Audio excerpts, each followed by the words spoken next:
We're recording. Let's kick this thing off. Good afternoon, Fenton. How are you doing today, sir? Welcome to Products of Circumstance. Products of circumstance. That's right. I love it. POC. I get POC. a sweatshirt, a hoodie that says POC across the front. I was already thinking about it. I started looking stuff up this morning, bro. Word up. And I'm dead serious. all the sensitive people gonna be like, "Wow, really? People of color." Yeah, I love it. Hey, you're gonna make omelets, gonna crack some eggs, right? Absolutely. I got a guy, by the way. I got a guy who does all the shirts and stuff, so we get Nice. it hooked up proper. So, what are we talking about today?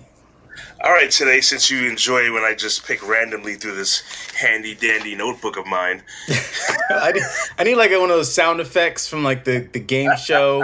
And then it's like, bing! Topic of the day is... all right, topic of the day is gonna be I'm sure you'll edit this part out. I'm trying not to do anything that's going to overlap with something else so right away. So, You know, it all overlaps. Dovetails. Ducktails. let's go with camaraderie. Camaraderie. I don't want to talk about camaraderie. No, I'm just kidding. Of course I do. Because I'm doing a podcast with my comrade. All right, here, let's do this because you can edit this part out. Let's go with camaraderie, or we can go with engaging people. Okay. Let's go with... Let me give you one more choice.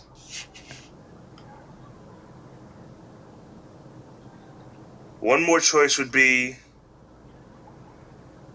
being mindful of what you consume. That would be mentally mindful of what you consume. Okay. I mean, that's definitely one I could talk about at infinitum. Let's go with engaging people because I haven't read I'm reading a book about it. So I haven't read it. So I'm not full of quotables and stuff like that. So it'll actually make me think and work hard. There's a book by a wonderful author named Demi Gray. And she has this book about motivating employees, about employee engagement. And I think it definitely applies not only to employee engagement, but also to just people, in business and life. Because getting people to buy in, you know what I'm saying? Like to your vision, to your culture, to whatever your cause is, even if you're just having a conversation, like how do you keep people engaged, short term, long term, and what does that look like? I don't have a lot of answers, and that's why I'm reading her book. But it's be a good conversation. So engaging others, yes, this is a big one actually. But I know you're saying they're reading it in business, but just in general, you have to learn how to engage people differently because, let's say, all right, so we both have children, right? So the way you engage a conversation with your spouse compared to how you engage your conversation with your child are going to be two different ways. I hope so. I guess depending on age. Depending on age also. So, if you have, spouse? let's say you have two people you're talking to, someone who's 10, you may engage that conversation a little differently than someone who's 25, who has life experiences and not just knows how to work PlayStation 5 and learning how to tie their shoe correctly when not putting the rabbit through the hole. I've got, what do I got? 14, 12, and 7. Man, the gauntlet. Yeah. My God. And it's definitely different talking to my 14-year-old than my 7-year-old. Okay, so what is that? Let's start with the 14-year-old and then like your wife, and we'll keep like marriage related nuances out of it. just the age. Right, the age. So let's say I'm talking to my 14-year-old, right? She is going through changes in her life, things with school, things personally. She does have her own YouTube channel. Nice. We both love art, so we get to engage in different conversations when it comes to life. What's good is that she actually listens when I speak to her and doesn't kind of just drown me out with background noise. Right. So it's definitely a positive engagement when I speak with her. We do talk about things she wants to talk about. I don't just hit her with, "You have to know this, this, this, and this in life, or you're not gonna." I really try not to do that because you don't want to bombard either. You don't want to lose the attention. Right. Right. Um, so we'll sit and paint together, sit and draw together, or just sit and have a chat about what's going on with her.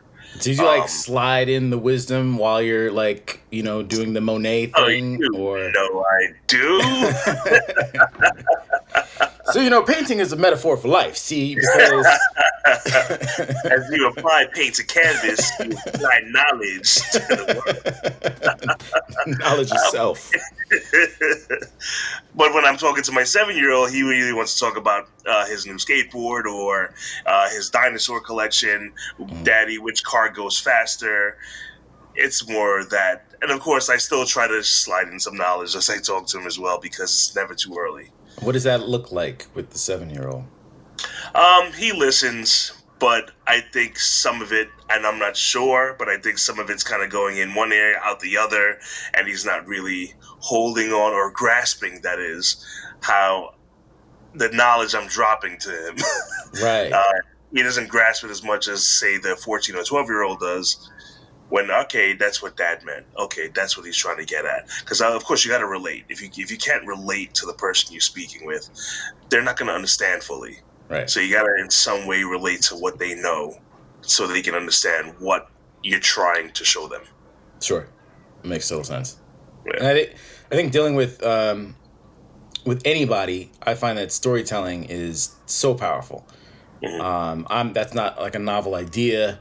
There are these Egyptian guys. They've been doing it, forever, and Nordic people, and every culture, they use stories to communicate and carry on ideas and traditions and things. And it's as an entrepreneur, I find it to be a very effective sales tool. It's like first of all, I'm the worst storyteller ever, if as evidenced by the past 60 seconds. But I understand the power of storytelling, and so I try to kind of weave that into everything that I do. It's like, let me tell you a story. I got a story for that. I have a story for everything because I understand that it's such a potent vehicle for communicating ideas. Even if you suck at it, it's something that you want to you I need to put money in the parking meter.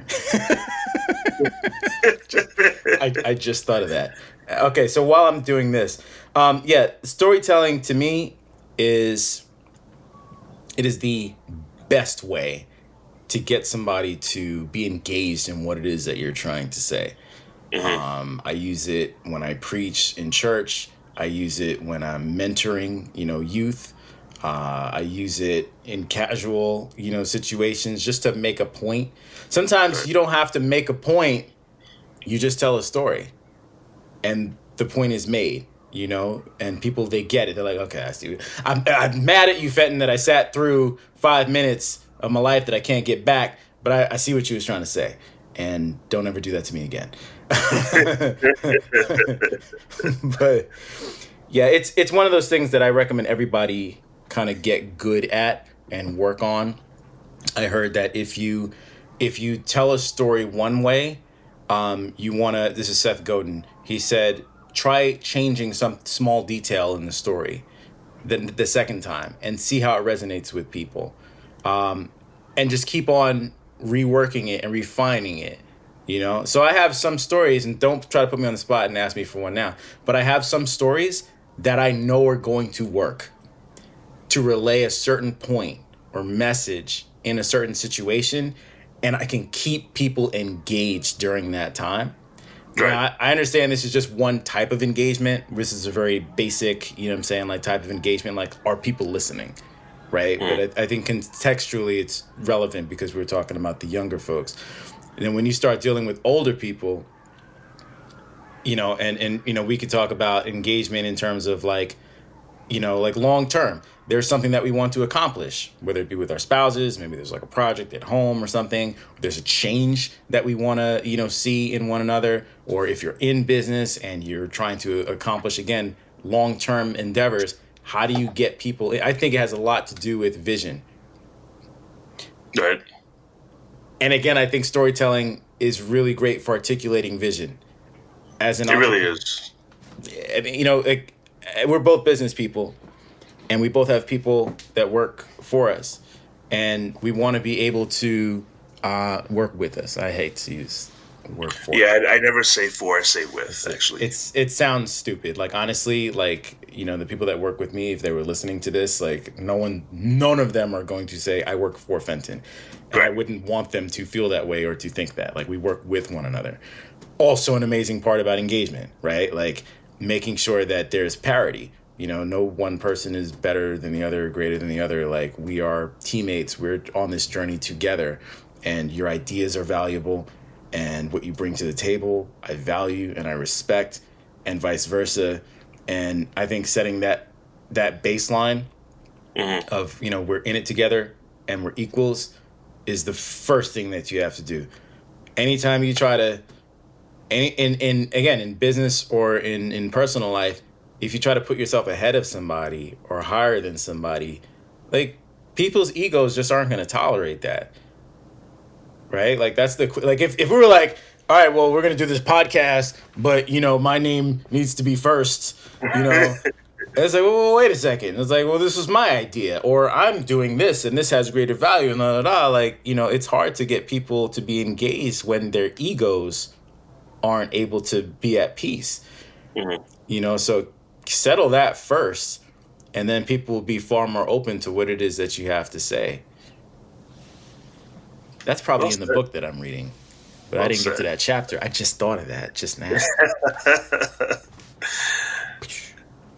Very nice, very nice. No, you're right. With I'm just gonna add on to when I'm at work with my guys and gals. I never say. I know that they call me boss. Hey, boss, what do we do next? Listen, this is a team effort. A lot of them are in their early 20s. The people I work with, and I try to explain to them, just because I'm twice your age, it doesn't mean you can't teach me something new. So never feel that I'm superior to you. Yeah. We're equal. We work together. I ask you to do something, I'm going to lead by example. So I ask you to pick up that garbage that's in the parking lot so customers don't see it because they're inviting them into our home or place of business. I'll be out there picking up with you. Right. I'll be a soldier with you, but I'll never let or have my employees feel that I'm better than or I'm above you. No, we do this together. But with that, it's easier for me to engage with them what's going on with work and personal life. I know some people don't like to blur those lines, but if you're going to see these people more in your waking hours than you see your own family in your waking hours, well, guess what? That's your second family. So, yeah. What lines are people blurring? It's like, that's so industrial age. Like, I'm the boss up in the high room, and, you're all factory workers, and I'm looking down at you, making sure you're like, I'm not going down there to, I don't know, whatever factory workers were doing back when they were, getting sick from asbestos. I think that a leader is a servant. A leader serves the people. Yes. When you are in charge, your job is to cater. Because if you're smart, and I say this a lot because Steve Jobs said it, you hire really smart people and you get out of the way. You let them do their thing. Mm-hmm. And really smart people are, there's different types of intelligences. Like, people are usually specialized more so than they are generalists. And it's like, okay, well, you're good at this, you're good at this, you're good at this. Like, you want to kind of guide them, you know what I'm saying? Like, into, like, developing areas where they may be weak or whatever the case is. But, short of that, it's not like micromanaging. That's just, I don't know what you want to call it, mentoring, whatever. But you want to otherwise get out of their way. Okay, I'll give you a perfect example. I got a story. My developer, that I work with. I didn't even like to say my developer. It sounds weird. I work with a wonderful, lovely human being named Mallory, who happens to be a fantastic web developer. And we have worked together for some time now. And when we first started working together, I think it was like the first two projects was pretty rough. And we butted heads a lot. And it turns out it was completely my fault. Okay. Because, remember, the whole reason that I started working with her is so that she could do the web development so that I'm not doing it. And here I am, trying to control and micromanage every single aspect of like everything she was doing. And I was like, no, I don't like it this way. I want it this way. Da, da, da, da, da. And it's like, all right, like this is not going to work. And she let me know. And I think it was, I'm pretty sure it was the third project. And she can correct me if I'm wrong. It was so smooth because I said, I'm going to be hands off. I'm gonna leave it alone. And that taught me a lot about engagement. It was difficult for her to engage with me because I was too engaged. I was all over the place. Mm-hmm. And she needed a working dynamic that allowed her to have the freedom to just be great because she is great. And you got to let people just do their thing and get out of their way. And that, I'm going all over the place, I know, but... No, you're not. No, you're not. That taught me, thank you for saying so. That taught me a lot as an entrepreneur because the only way I was going to grow is if I can trust that if I put these responsibilities in somebody else's hands, that things aren't going to completely fall apart. And it makes sense from a human perspective. It's scary. I'm used to doing everything myself. So I give it to somebody else and I'm like, I don't trust you. You have to trust and let it go. But how do you engage with that person and how do you keep them, how do I keep her feeling like I trust her and I appreciate what she's doing and that I know that she's going to do great work? We got to let her fly. Right. You know? And I'm sure that there are some people who aren't like that. Some people not only don't mind the micromanagement and constant feedback, some people need it. Mm-hmm. You're going to figure that out. The key, I think, and then I'll hand back the mic. The key, I think, is to pay close attention to the feedback that you're getting. She told me, like, yo, dude, like, you... and I was like, okay, cool.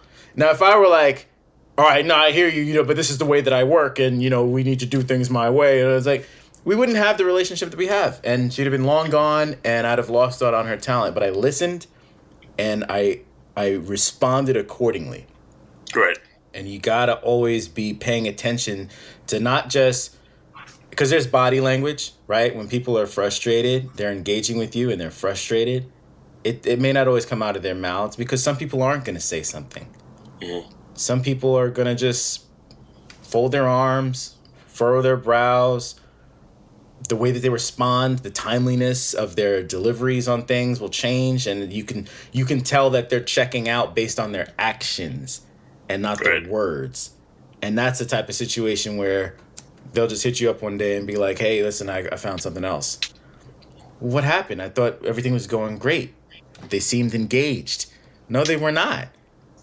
But you weren't paying attention. And so that's something that's, you know, and again, working with the kids, doing the internship programs for the past couple of years, who's engaged and who's not.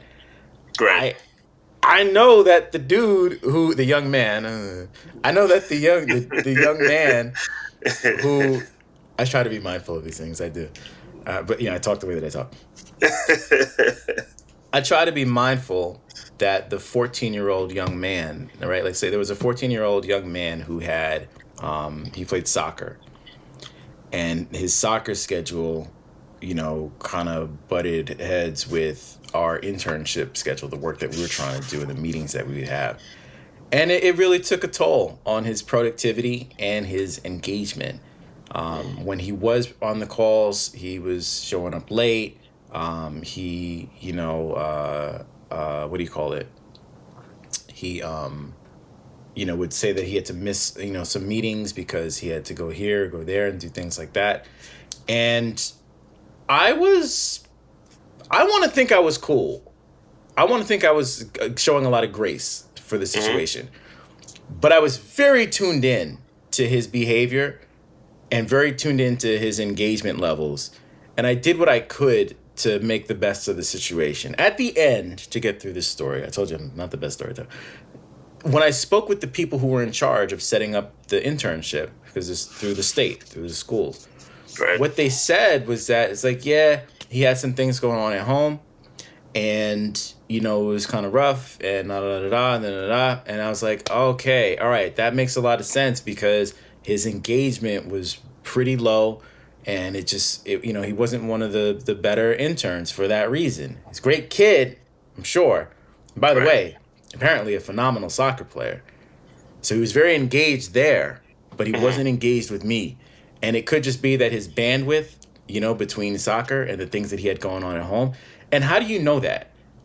Sometimes you just have to ask the questions, right? Some people don't feel comfortable asking those pointed questions or probing questions of people because they feel like it's none of their business.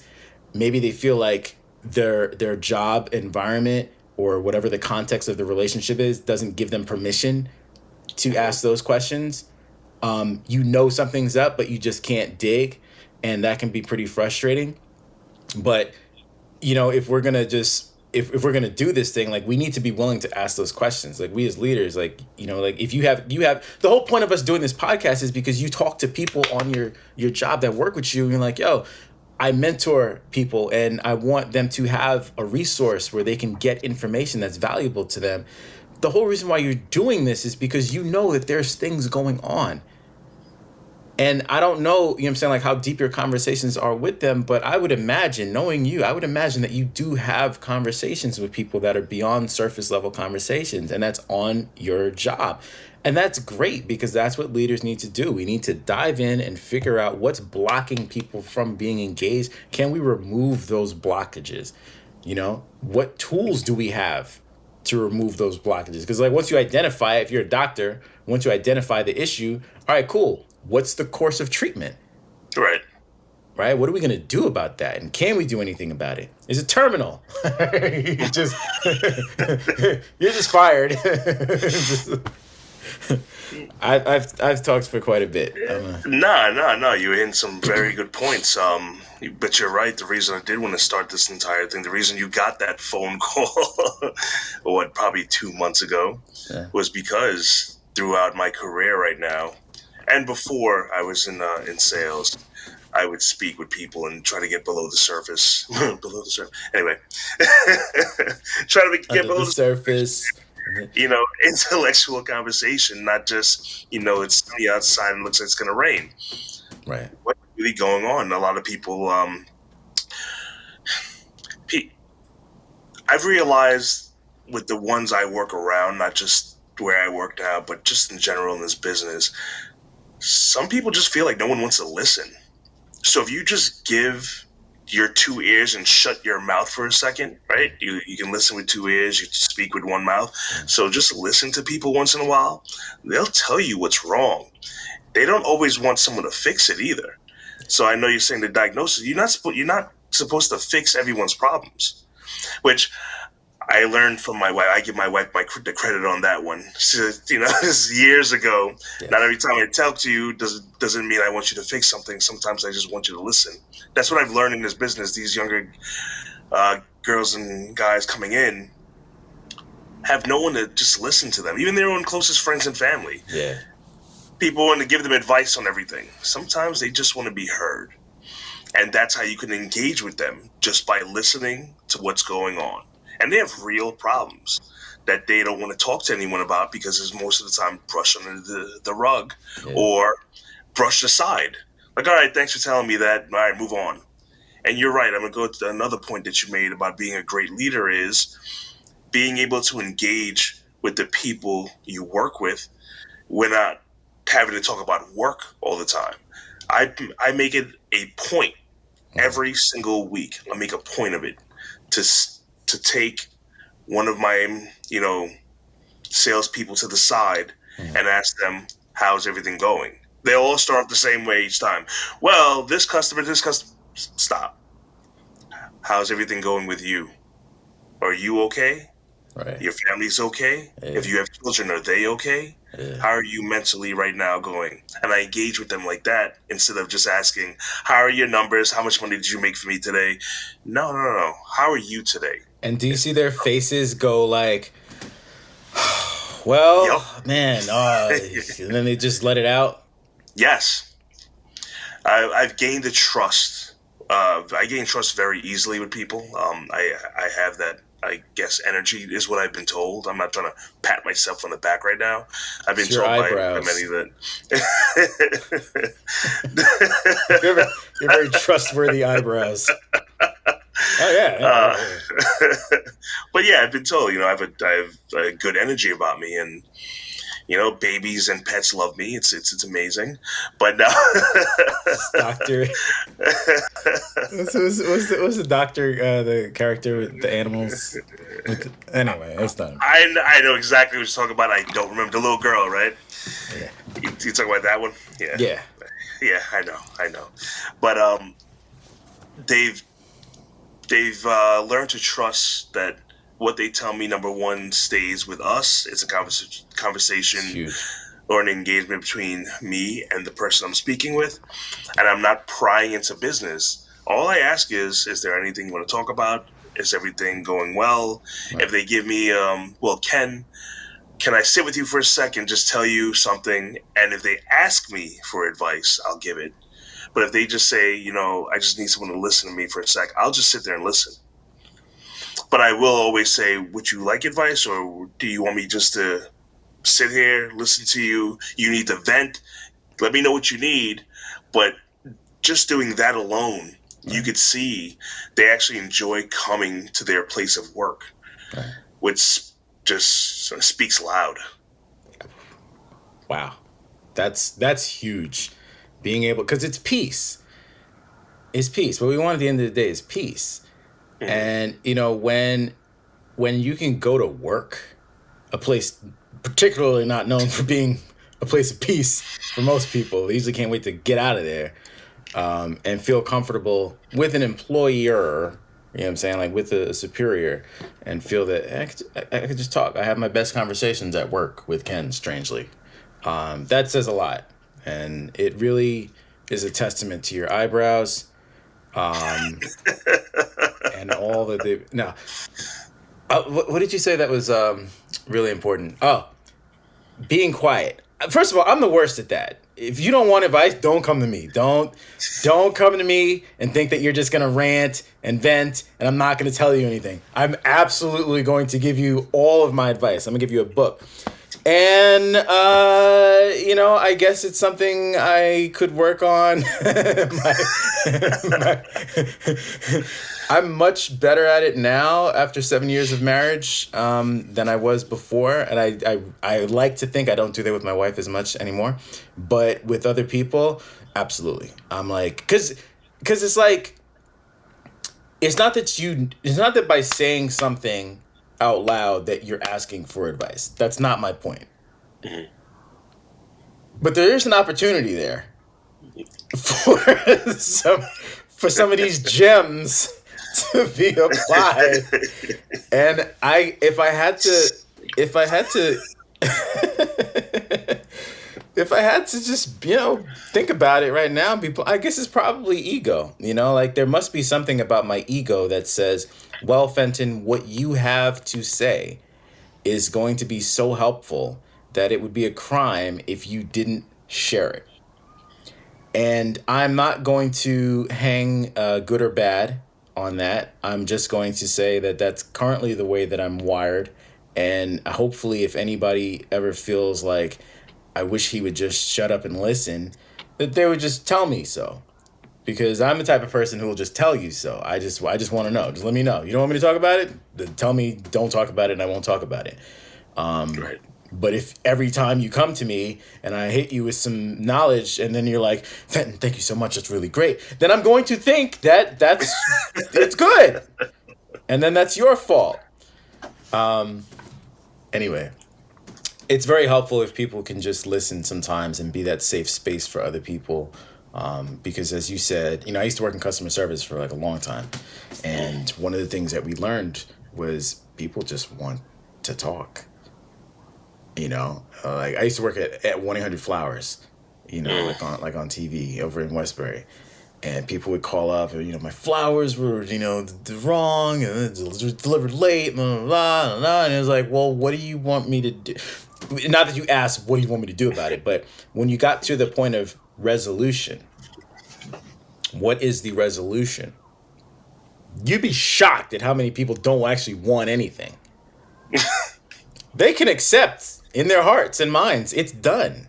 Mother's Day is gone, and Mima didn't get her, pink roses or whatever the case is, and it is what it is.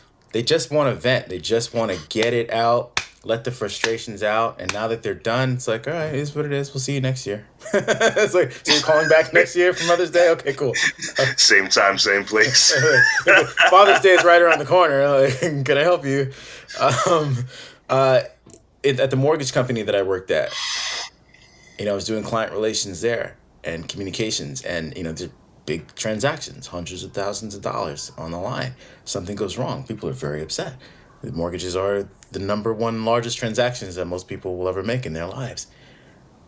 When it came to the resolution, what do you want? What can I do? How can I make this right? I'm sorry, man. What? No, nothing. I just needed to tell somebody. All right. If 30 minutes of me getting my ear chewed out saved the company, litigation and whatever. All right, fine. It's a job, and it works. Sometimes you just gotta let people get stuff out, and they work themselves, down from that, fever pitch. And it's worth noting that a lot of times that fever pitch it's inside. You know what I'm saying? Like, you don't always see it on the outside. Again, engagement. Why is this particular employee not? You don't know what's going on. People can be walking around as calm as you look right now, taking a sip. But on the inside, that's why people are, wilding out, and people shooting up schools, and people got a lot of stuff going on inside. And how do we connect with them? How do we engage with them? I feel like my camera's a little delayed right now. Is my mouth moving slower? Yes, but I wasn't paying attention to it. I left it alone. Okay. Well, as long as you can hear. I keep rubbing my eyes because the allergies are just. I'm moving in slow mo. Your eyes are. Wait, I think I'm back. All right, I think I'm back. Yeah. I always say that a lot of us are a paycheck away from financial ruin, one more doctor's visit away from, being in the grave, or, being in a wheelchair, one more argument away from a breakup. Like, everybody's at the edge, man. Mm-hmm. And we're all trying to keep it together while still having this facade of everything's okay. And then you wonder why people's engagement levels, are low, and why you can't get people to do simple things that they should be doing, or complicated things, whatever. Right. There's another layer there. We're not the people in the factory, looking down from high, where you can't be concerned with, the woes of the people and the ongoings of their day-to-day lives. As leaders, you need to get involved. You need to roll up your sleeves, get down there, picking up trash with them, and having those conversations.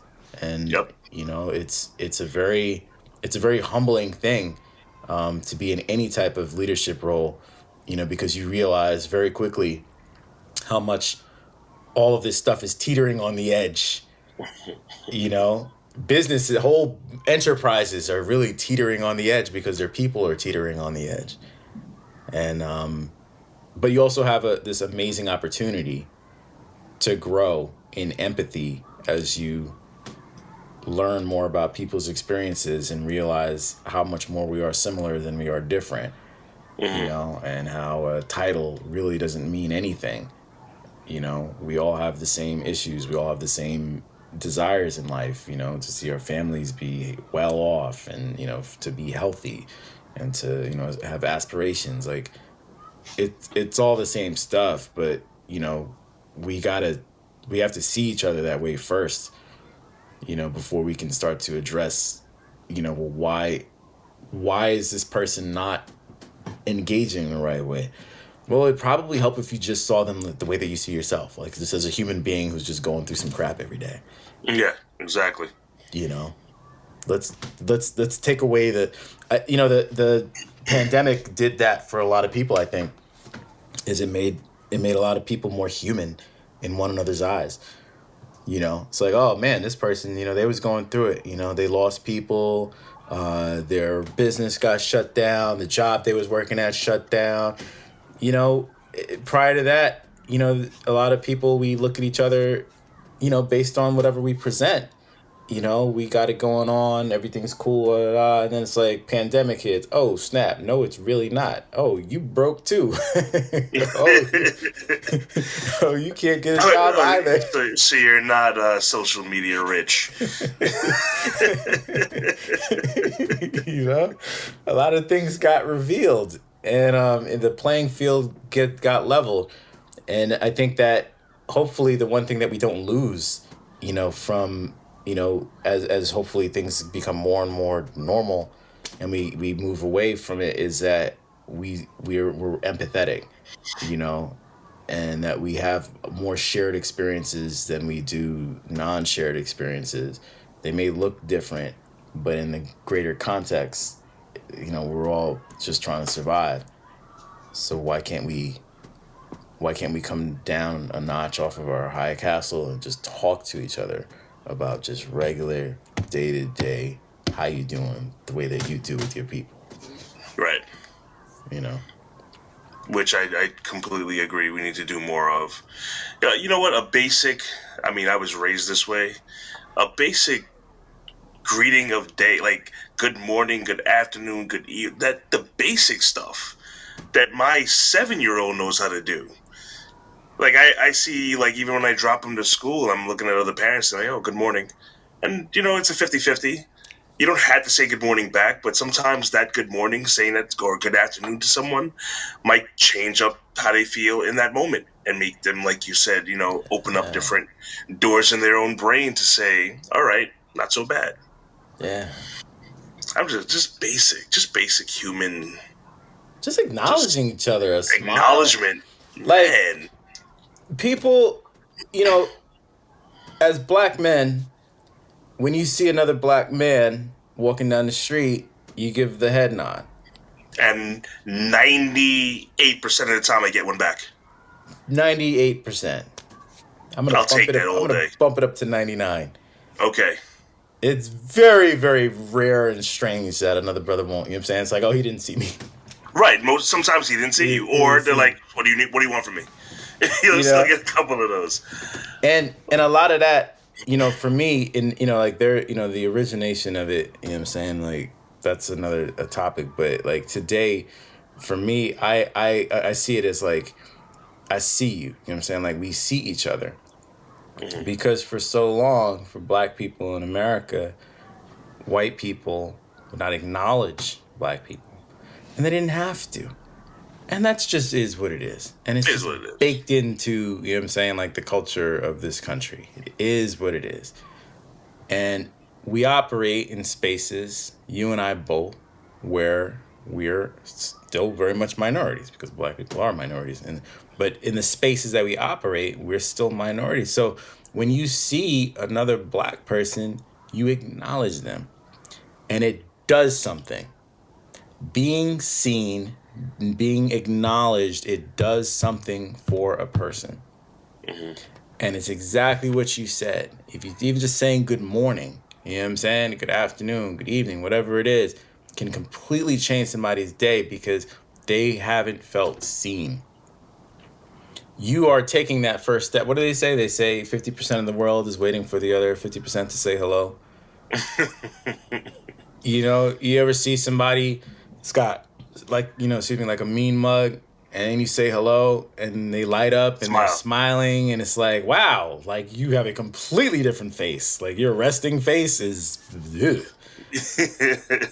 And it's a beautiful thing because literally all you had to do was take that first step and just say hello. Right. And now the trajectory is completely changed.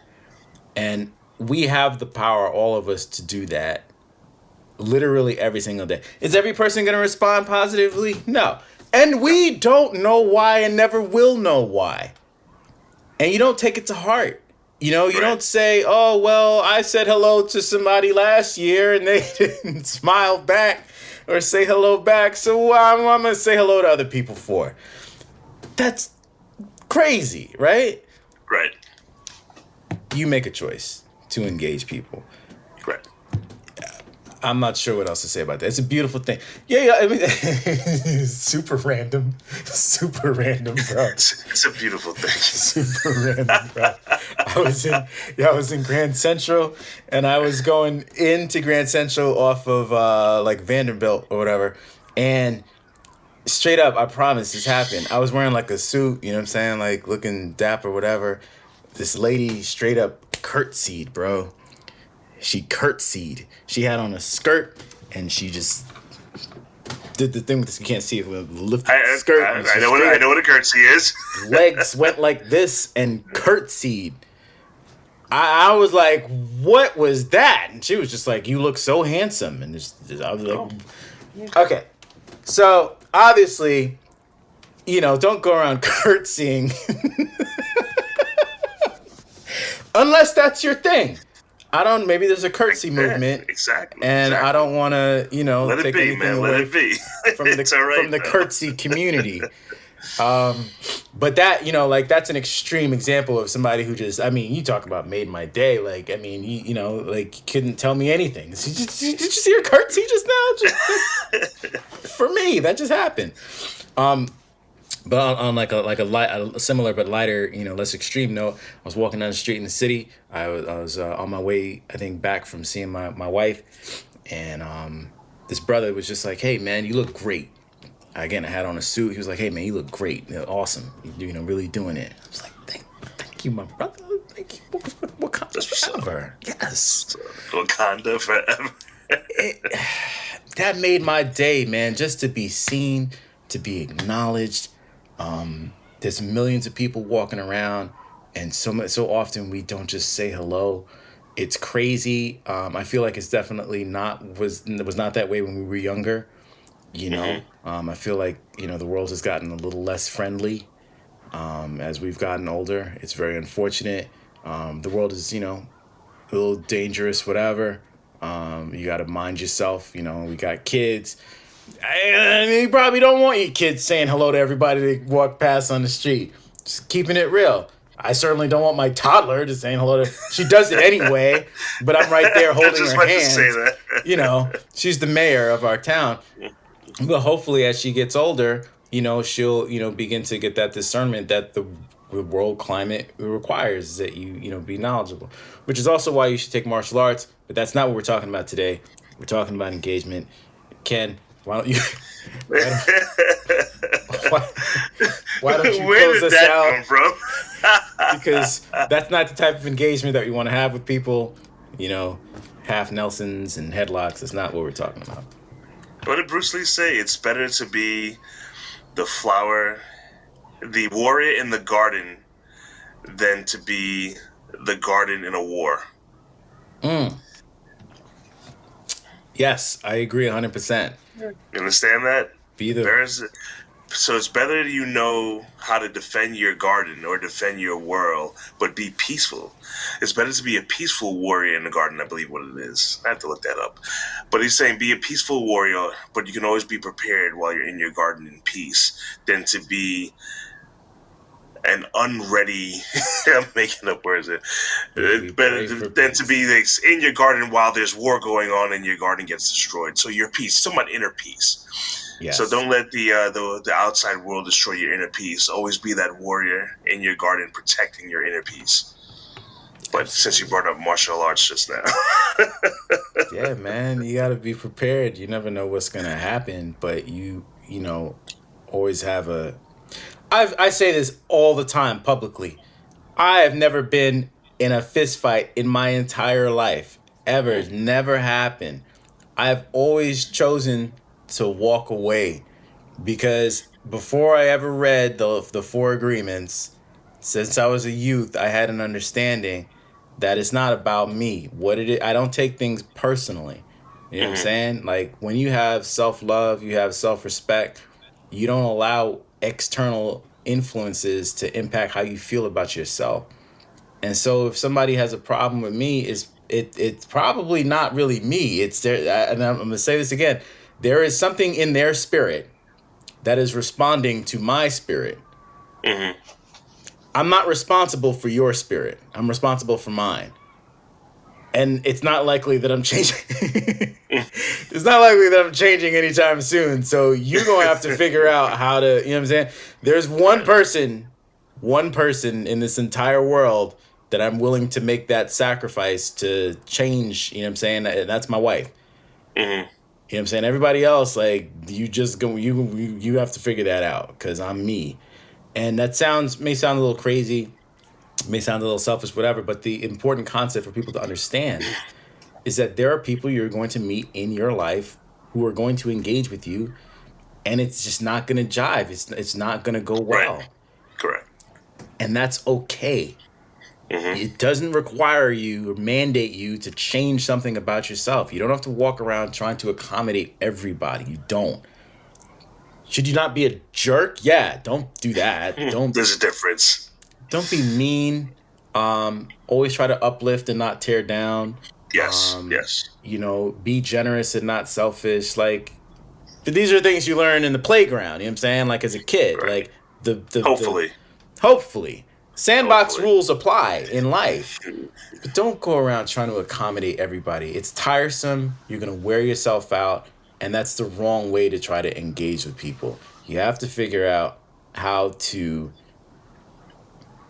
get along to an extent. Because I don't believe you need to get along with everybody, bro. I really don't think that. No, you do not. I really don't. And I'm a former people pleaser. You know what I'm saying? Like, I never want to have, like, you know. See, people think because I've never been in a fight that I'm not confrontational. I'm actually extremely confrontational. It's weird. I am so confrontational, and I can be contentious. I know that about myself. But it's always within the context of the conversation. It's never within the context of character. You know what I'm saying? Oh, yeah. Ken, I just don't like you because you disagree with me. No, we just disagree on something. I still love you. I still just met you and I'm getting to know. Whatever the context of the greater relationship is fine. I don't have to punch somebody in the face, you know what I'm saying, because we have a disagreement about something. We just disagree. And my spirit is fine. I can move on. Having that, you know, presence of mind about yourself and having that understanding that people are going to engage differently and that, you know, two people may conflict, you know, their spirits and their energies may conflict. Yes.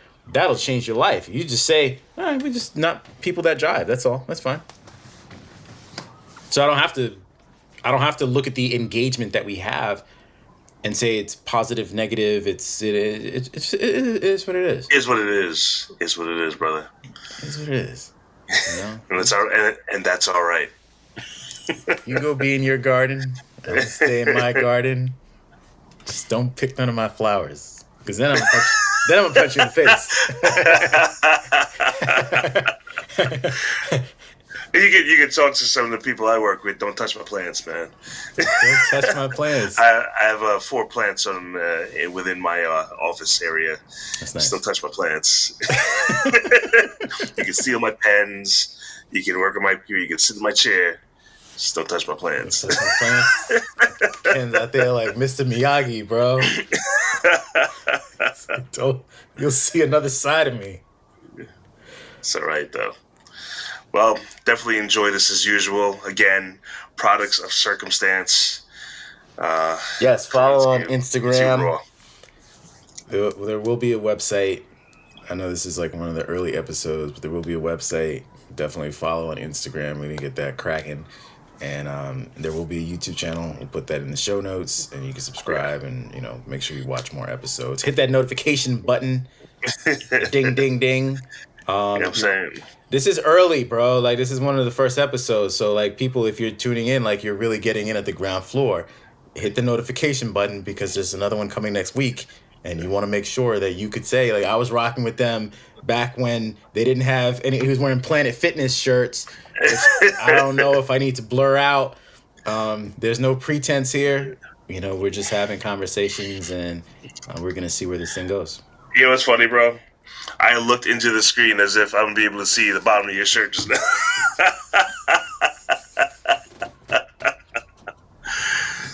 That's good stuff. I see it. I saw it.